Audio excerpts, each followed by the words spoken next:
is mine. He is mine. Jesus, I know he is mine. He's mine all day. It's mine all day because I've got joy in my soul, got peace in my mind. He is mine. He is mine. Jesus, I know he is mine. He is mine. He is mine. I've got joy in my soul, got peace in my mind. He is mine. He is mine. Jesus, I know he is mine. It's mine all day. It's mine all day because I've got joy in my soul. I've got peace in my mind. He is mine. He is mine. Jesus, I know he is mine. He is mine. He is mine. I've got joy in my soul. Got peace in my mind. He is mine. He is mine. Jesus, I know he is mine.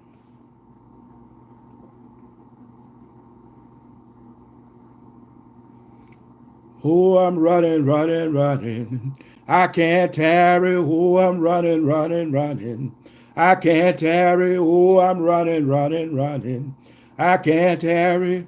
Running up the King's Highway. Oh, I'm running for my life.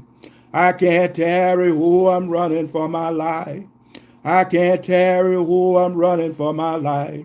I can't tarry, running up the King's Highway. Oh, I'm running, running, running.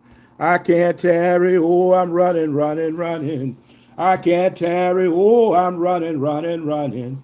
I can't tarry, running up the King's Highway. Oh, I'm running to Jesus. I can't tarry, running to Jesus. I can't tarry, running to Jesus. I can't tarry, running up the King's Highway. Oh, I'm running, running, running. I can't tarry. Oh, I'm running, running, running. I can't tarry. Oh, I'm running, running, running. I can't tarry, running up the King's Highway. Oh, if you don't go, I can't tarry. You don't go, I can't tarry. Oh, if you don't go, I can't tarry. Running up the King's Highway. Oh, I'm running for my life. I can't tarry. Oh, I'm running for my life. I can't tarry. Oh, I'm running for my life. I can't tarry, running up the King's Highway. Oh, I'm running to Jesus. I can't tarry. Oh, I'm running to Jesus. I can't tarry, running to Jesus. I can't tarry, running up the King's Highway. Oh, I'm running, running, running. I can't tarry. Oh, I'm running, running, running. I can't tarry. Oh, I'm running, running, running. I can't tarry, running up the King's Highway. Oh, I'm running, running, running. I can't tarry. Oh, I'm running, running, running. I can't tarry. Oh, I'm running, running, running. I can't tarry, running up the King's Highway.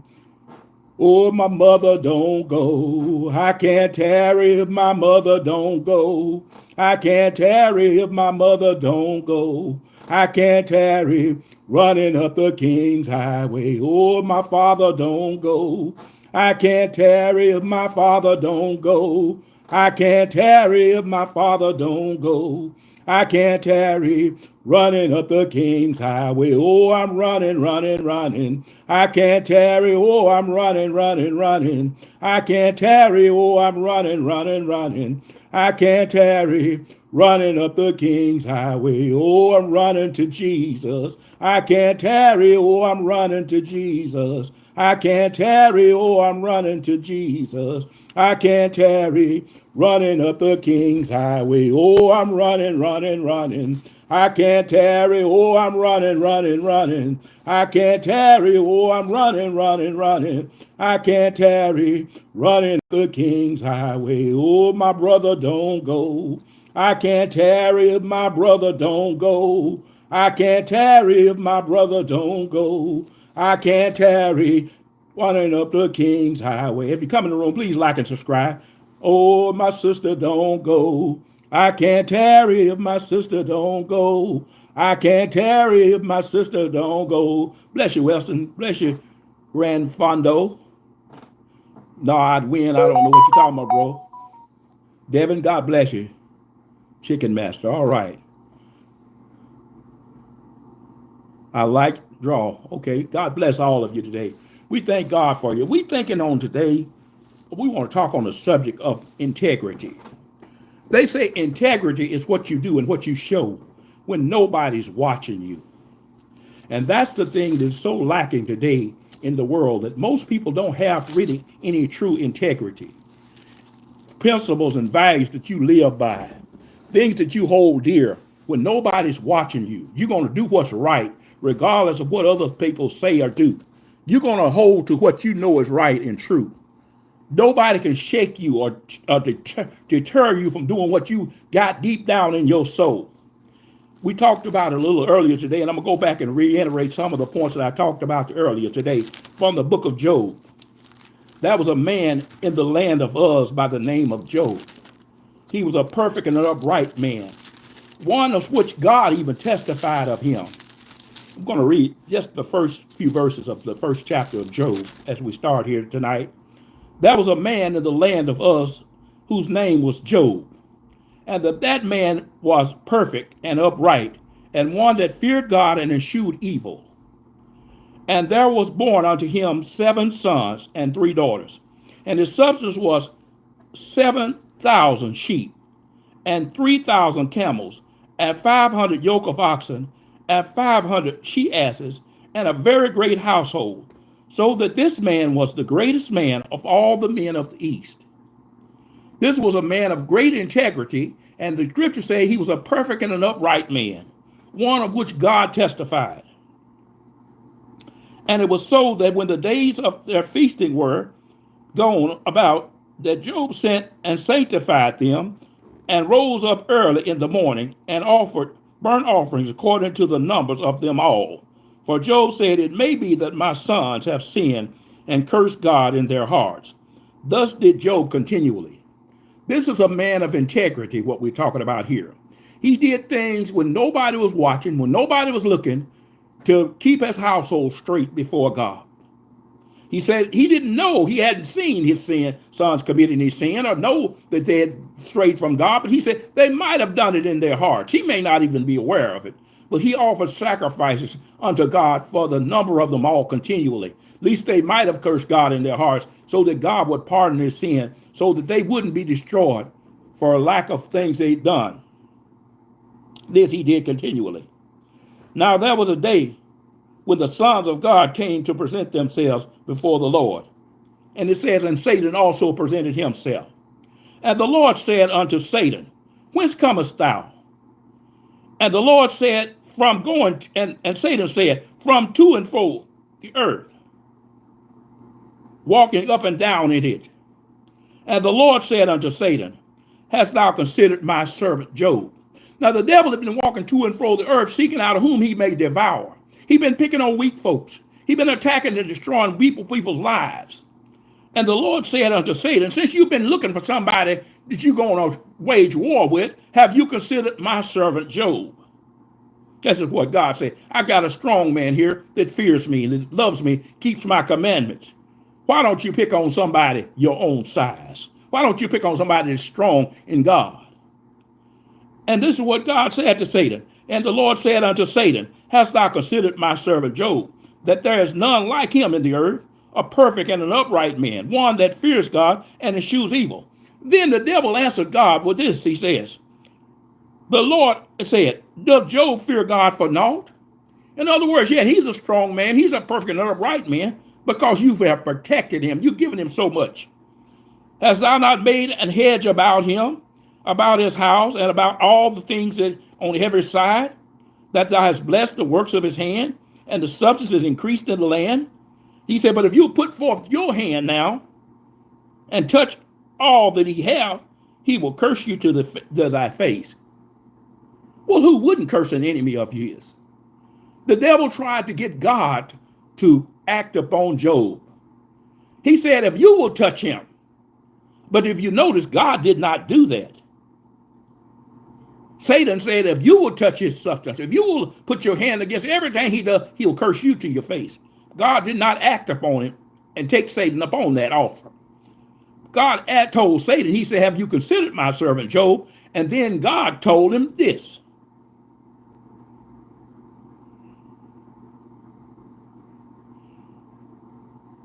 God said, and the Lord said unto him in the 12th verse, unto Satan, behold, all that he have is in thy power. God didn't curse Job or put his hand against Job's substance, but God told Satan, he said, all that he has is in your power. Only upon himself put not forth thy hand.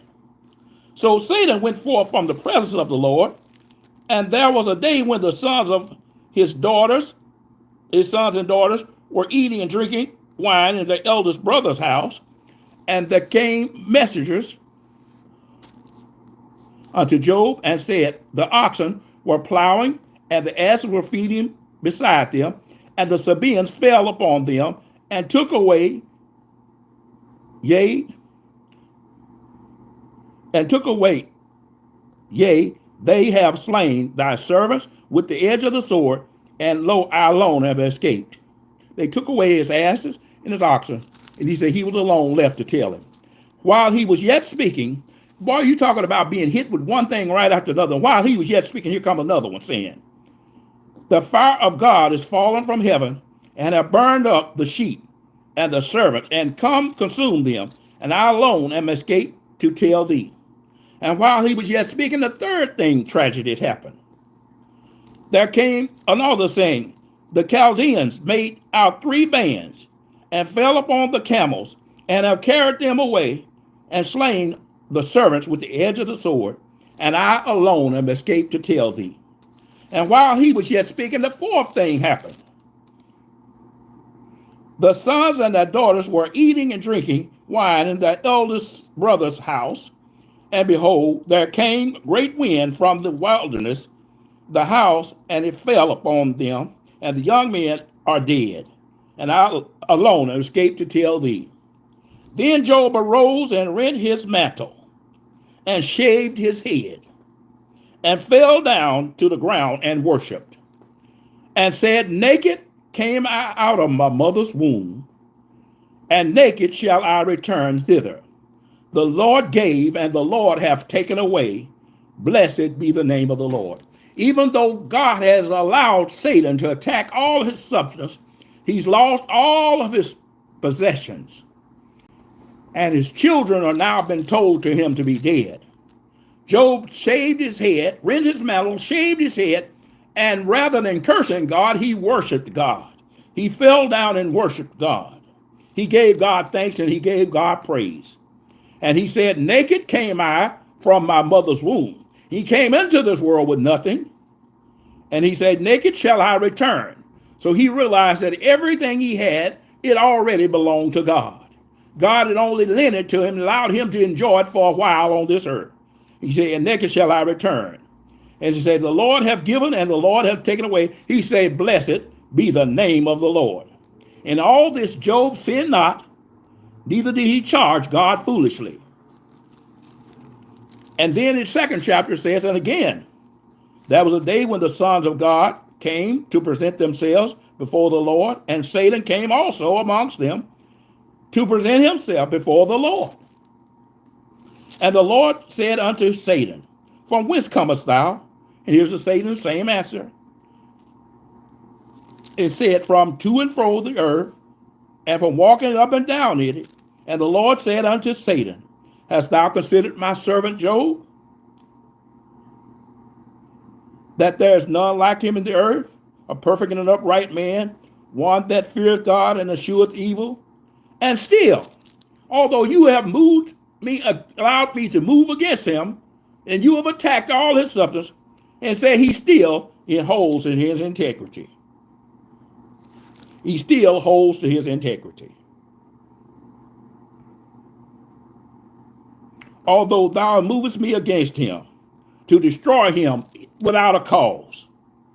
And Satan answered the Lord and said, skin for skin. Yea, all that a man hath will he give for his life.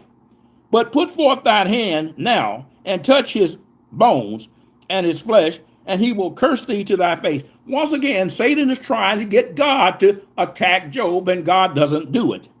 And the Lord said unto Satan, behold, he is in thine hands, but save his life. In other words, God gave him permission. If you want to attack his body, you can even attack his body. I'm not going to do it for you, but if you want to attack him, you can attack him. Good morning, J. Rob Weston. God bless y'all all. Thank you for joining us this evening. He told him, you can go ahead and attack him. So Satan smote Job with balls from the sole of his feet until the crown of his head. And he took him a potsherd, Job did, and scraped himself withal, and he sat down with among the ashes. Then said his wife unto him, now the devil done attacked his body. Now he's attacking a part of him that is still well, his wife, the other part of himself. And she says unto him, dost thou still retain thine integrity? He still held on to his strong belief and faith in God.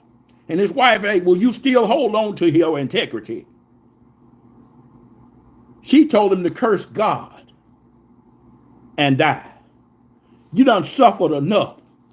The only part of him was well was his wife, and she told him to curse God and die. Why don't you just give up the ghost?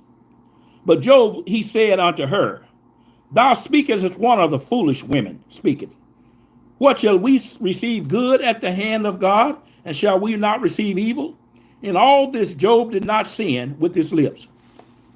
Now when Job's 3 friends heard of all this evil that was come upon him, they came, even one of his own place, Eliphaz the Temanite, and Bildad the Shunite, and Zophar the Naamite, for they had made an appointment together to come to mourn with him and to comfort him.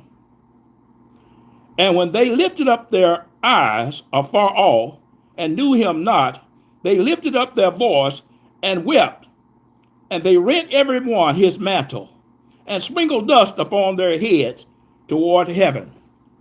So they sat with him on the ground 7 days and 7 nights, and none spake a word unto him, for they saw that his grief was very great. And after this, in the 3rd chapter, then opened Job his mouth and cursed his day. And Job said, let the day perish wherein I was born, and the night which it was said, there is a man and child conceived. Let that day be darkened. Let not God regard it from above, neither let the night light shine upon it. Let darkness and the shadow of death stain it. Let a cloud dwell upon it, and the darkness of the day terrify it. As for the night, let darkness seize upon it. Let it not be joined unto the days of the year. Let it not come into the number of the months. Lo, let night be solitary. Let no joyful voice come therein. Let them curse it that curse the day, who are ready to raise up their mourning. Let the stars of the twilight thereof be darkened. Let it look for light, but have none. Neither let it see the dawning of the day, because it shut not the doors of my mother's womb, nor hid sorrow from mine eyes. Why died I not from my mother's womb? Why did I not give up the ghost when I came out of the belly? Why did the knees prevent me? Or why did the breast that I should suck? For now should I have lain still and been quiet. I should have slept. Then had I been at rest. When kings and counselors of the earth, which build desolate places for themselves, or with the princes that have gold, who fill their houses with silver, or as a hidden untimely birth, I have not been as an infant which never saw light. Then the wicked cease from troubling, and the weary be at rest. There are no prisoners, there the prisoners rest together, and hear not the voice of the oppressors. The small and the great are there, and the servant is free from his master. Wherefore is light given to him that is in misery, and life unto the bitter of soul, which long for death, but it come not, and dig for it more than for hid treasures, which rejoice exceedingly and are glad, when they can find the grave. Why is light given to a man whose ways is hid, whom God hath hedged in?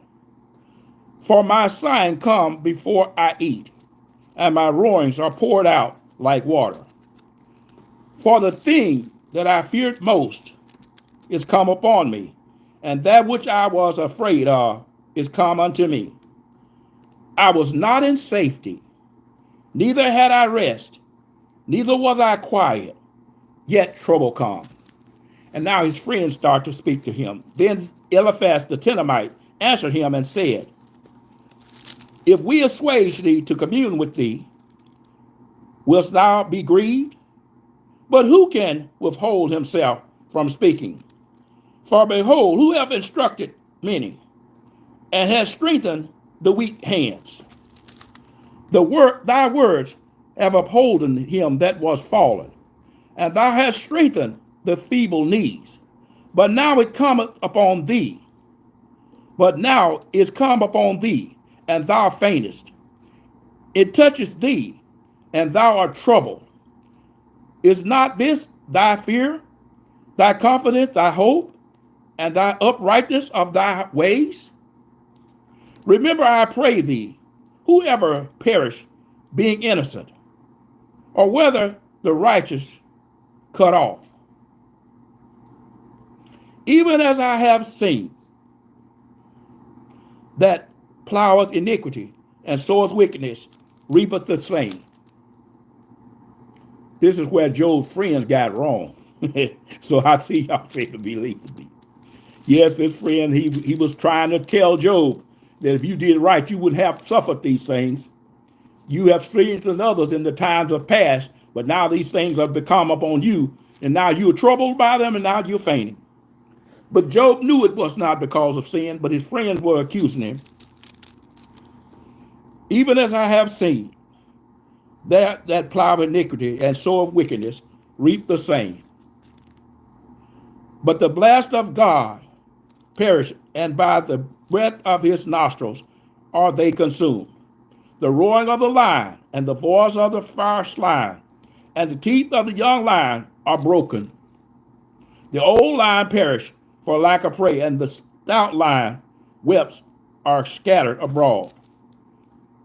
Now a thing was secretly brought unto me, and my ears received a little of it thereof.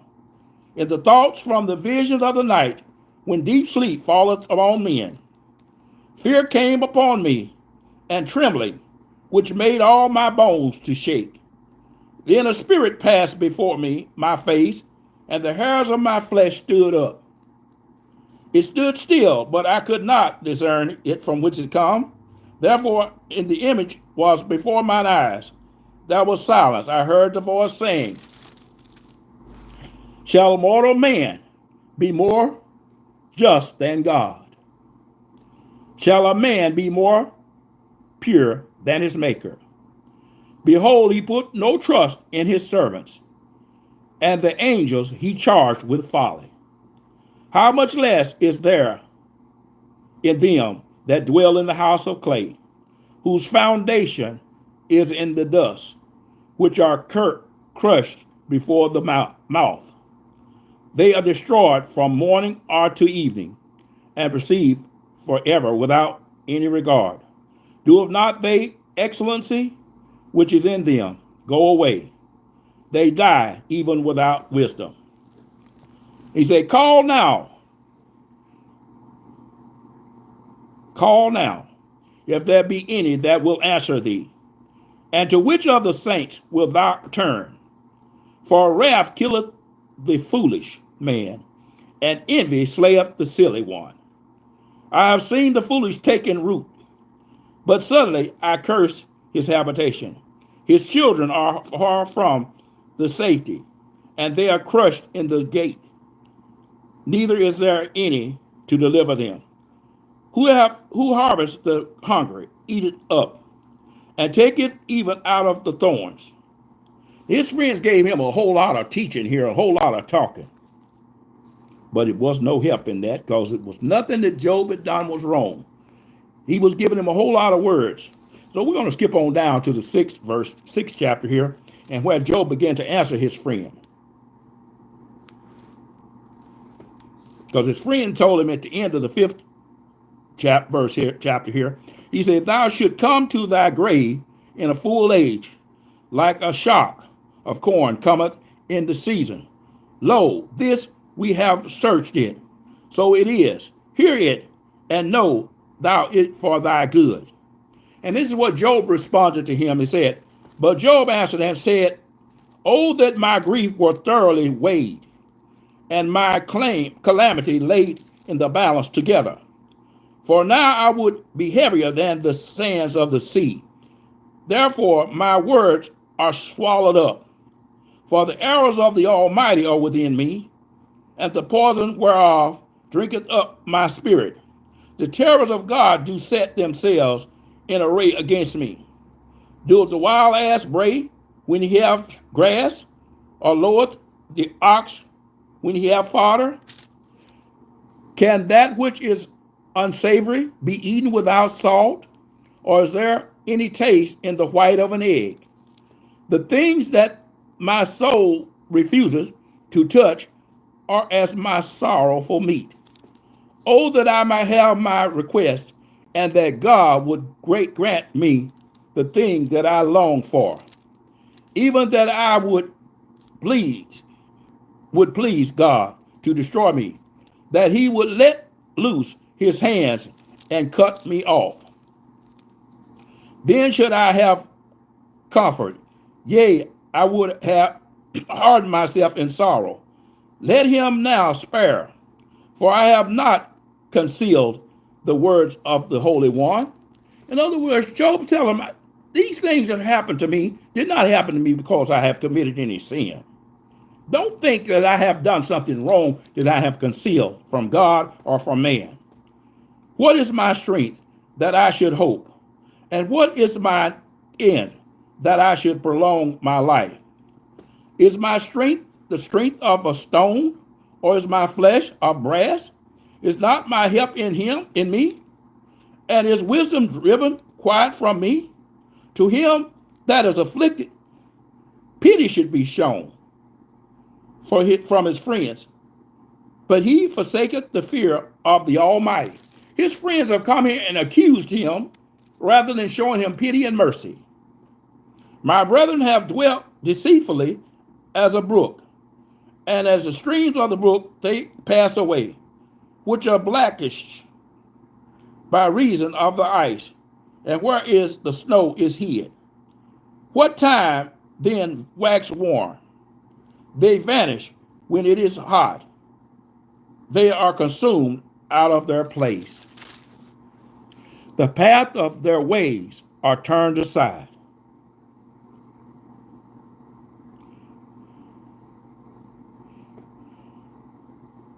So he was telling his friends, you aren't comforting me at all. You're not really helping me with the things you say. In the 23rd verse, it says, "Oh, deliver me from the enemy's hand, or redeem me from the hands of the mighty. Teach me, and I will hold my tongue, and cause me to understand wherein I have erred." In other words, you show me where I've messed up, because I don't see it, I haven't found it, I do not know it. And he did not know it because he had not done so. Do you imagine to reprove words and the speeches of one that is desperate, which are as the wind? Yea, ye overwhelm the fatherless, and ye dig a pit for your friend. Now therefore be content, look unto me, for it is evident unto you if I lie. Return, I pray you, let it not be iniquity. Yea, return again, My righteousness is in it. Is there iniquity in my tongue? Cannot my taste discern perverse things? He said, if I did wrong, I would know it. Is there not an appointed time to man upon the earth? Are not his days also the days of the hireling? So Job contended with his friends. If you find error in me, you show me, you tell me where it is, because I have not found it, and I know I have not done any wrong. And he needed his friend to show him pity and mercy. And so we go to the 8th chapter. Then answered Bildad the Shunammite and said, how long wilt thou speak these things? And how long shall thy words of thy mouth be like a strong wind? So he just telling him, you just full of a lot of hot air. Do God pervert judgment? Or doeth the Almighty pervert justice? They're trying to convince Job that the only reason could possibly be that these calamities have come upon you. It's some sin that you have done, and you need to quit trying to fool us. You need to fess up and own it, whatever you've done, because God would not pervert judgment or justice. If the children have sinned against him, he have cast them away from the transgression. And if thou wouldest seek unto God betimes, and make thy supplication to the Almighty, if thou were pure and upright, surely now he would awaken for thee, and make the habitation of thy righteousness prosperous. They were saying if you hadn't done wrong, you'd be blessed already by now. And he'd awaken to you and help you. They were wrong. They were so wrong. But they were really, really wrong. Though thy beginning was small, yet thy latter end should be greatly increased. A lot of the things they said sounded really good. According to the way they'd known things in the past, they were very good and very sound, seemed like. But in Job's case, they were wrong.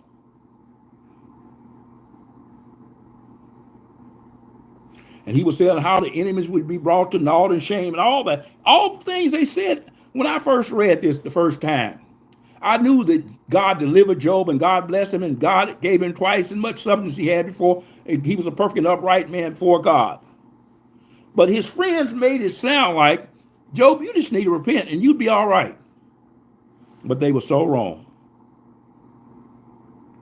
And then Job answered to him in the 9th verse. Then Job said, I know it is not of a truth, but how should man be just with God? If he will contend with him, he cannot answer him 1 in 1,000. He is wise in heart and mighty in strength. Who have hardened himself against him have prospered, which removeth the mountains, and they know not, which overturned them in anger. So Job's friends understood, and Job understood he could not contend with God, but his friends was not helpful to him. That's what we're talking about here. Job held on to his integrity. These friends, they accused him and accused him and accused him. And Job, he contended with them back and forth, and they argued and they bickered and they bickered and they bickered. And this is what we're talking about here a lot. You can read this whole book of Job. I'm not going to go through all of it. I just gave you a bit of the flavor of it, and I'm going down here, and I'm going over here a little bit more. Because these friends, they argued and contended with Job for about 20 chapters nearly.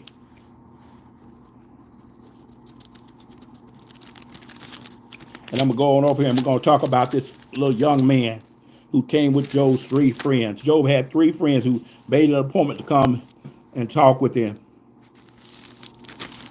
We're going to talk about Elihu, his young friend that was with these 3 friends. They could not persuade Job of his sin or any wrong that he had done. And so we're going to go to Job, the 32nd chapter. So these 3 men ceased to answer Job because he was righteous in his own eyes. Job knew he hadn't committed any of the sins that they were accusing him of. Job was righteous in his own eyes. and they could not persuade him of his sin. And then it says, then was kindled the wrath of Elihu, the son of Barachel, the Buzite, of the kindred of Ram, against Job. His wrath was kindled because he justified himself rather than God. Now, this was the sin that Job committed, not any of the sins that Job's three friends had accused him of. The sin that Job had now committed was he justified himself rather than justifying God. He said before, when God took away all the things, he said, the Lord giveth to the Lord, taketh away. Blessed be the name of the Lord. He kept glorifying God. He didn't sin with his mouth. He did not charge God foolishly. But finally, after he had suffered so much and he lost everything, and his friends came to comfort him, then he said, cursed the day he was born. And then he started getting wrong, and that he started feeling like God had done him an injustice to let these things happen to him, because Job's friends come and told him that no one has suffered these types of things if he was righteous with God, if he'd done right. So they made Job feel bad. And Job said, I didn't do anything wrong to deserve this. He didn't. He didn't deserve what happened to him. But God allowed it to happen because God knew he was a righteous and a good man.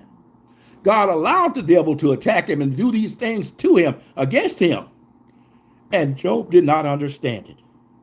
And Job justified himself rather than justifying God. And this is why Elihu's wrath was kindled against Job. And also against his three friends was his wrath kindled, because they had found no answer, and yet they condemned him.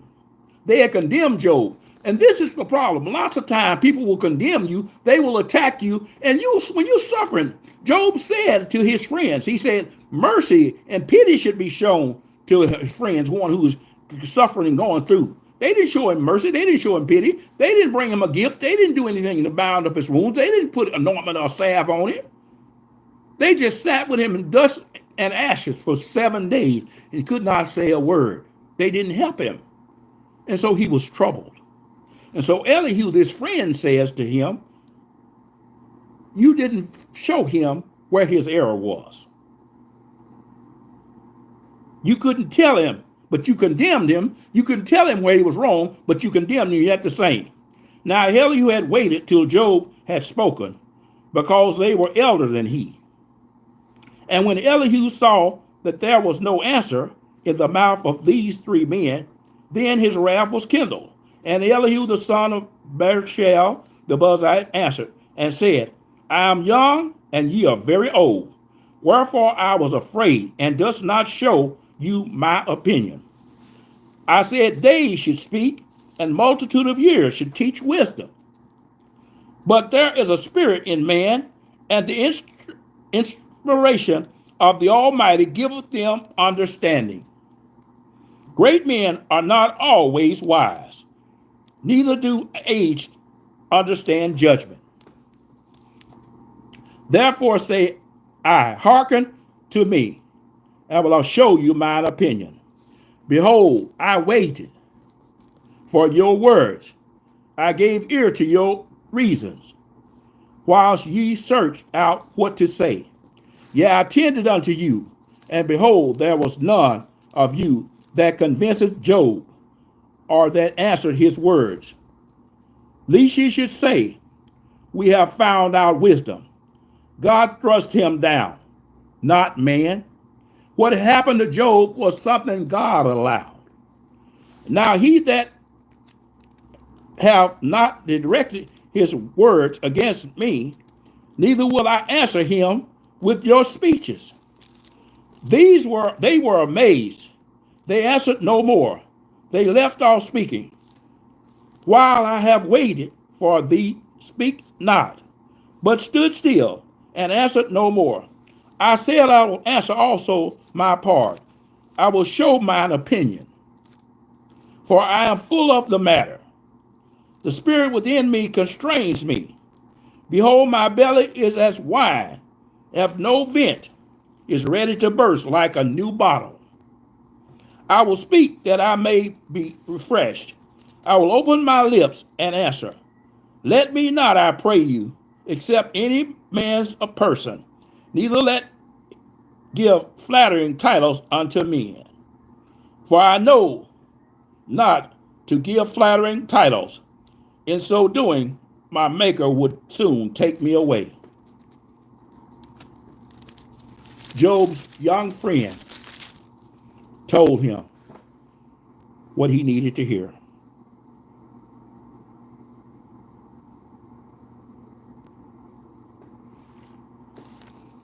And finally, he started to speak as if he were God. He said, I'm not God, but let me speak as if I were. And he started to show Job and tell Job certain things.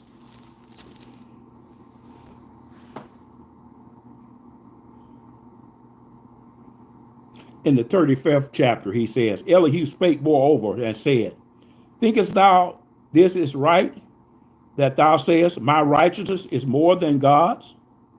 For thou sayest, what advantage wilt thou be unto me? And what profit shall I have if I be cleansed from my sins? I will answer thee, and thy companions with thee. Look unto the heavens, and see, and behold the clouds, which are higher than thou. If thou sinnest, what dost thou against him? Or if thou transgress be multiplied, what dost thou unto him? If thou be righteous, what givest thou him? Or if thou be received him, he is of thine hand. Thy wickedness may hurt a man as though thou art, and thy righteousness may profit the Son of Man. But by reason of the multitude of oppressions, they make the oppressed to cry out by reason of the arm of the mighty. But now saith, where is God, my Maker, who giveth songs in the night, who teaches us more than the beast of the earth, and maketh us wise as the fowls? There they cry, but none giveth answer, because the pride of evil men. The 36th chapter says, Elihu also proceeded and said, suffer me a little, and I will show thee that I have yet to speak for God's behalf. I will fetch my knowledge from afar, and will ascribe my righteousness to my Maker. For truly my word shall not be false. He that is perfect is in knowledge is with me. Behold, God is mighty, and despiseth not any. He is mighty in strength and in wisdom. He preserveth not the life of the wicked, but giveth right to the poor. He withdraweth not his eyes from the righteous, but with kings are they on the throne. Yea, he doeth establish them forever, and they are his exalted. So this is him showing how God is different from man.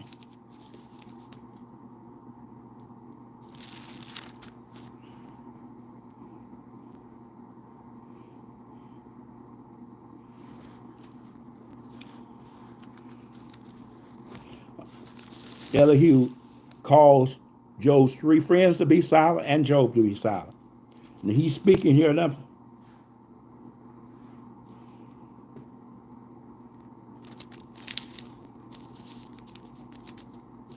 Let's see, where does the Lord begin to speak to Job? That's where I'm looking for. Elihu going to soon stop speaking, and that's where I wanted to stop. And then where I'm going to talk about it. Okay, the 37th chapter is where Elihu concludes all of his talking to Job.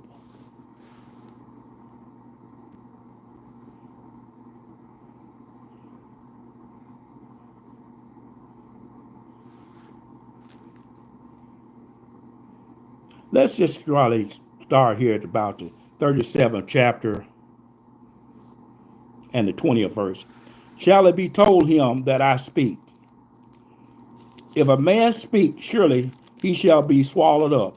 And now men see not the bright light which is in the clouds, but the wind passes and cleanses them. Fair weather cometh out of the north. With God is trembling majesty.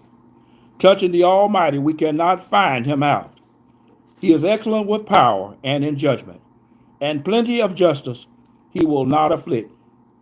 Men do therefore fear him. He respecteth not any that are wise of heart. Now, the 38th chapter of the book of Job, it begins, Then the Lord answered Job out of the whirlwind and said, Job had been demanding and wanting to speak to God for himself. He said, Who is this that darkeneth counsel by the words without knowledge? He said, Gird up thou thy loins like a man, for I will demand thee, and answer thou me. Where wast thou when I laid the foundations of the earth? Declare if thou hast understanding. Who have laid the measures thereof, if thou knowest? Or who has stretched the lines upon it?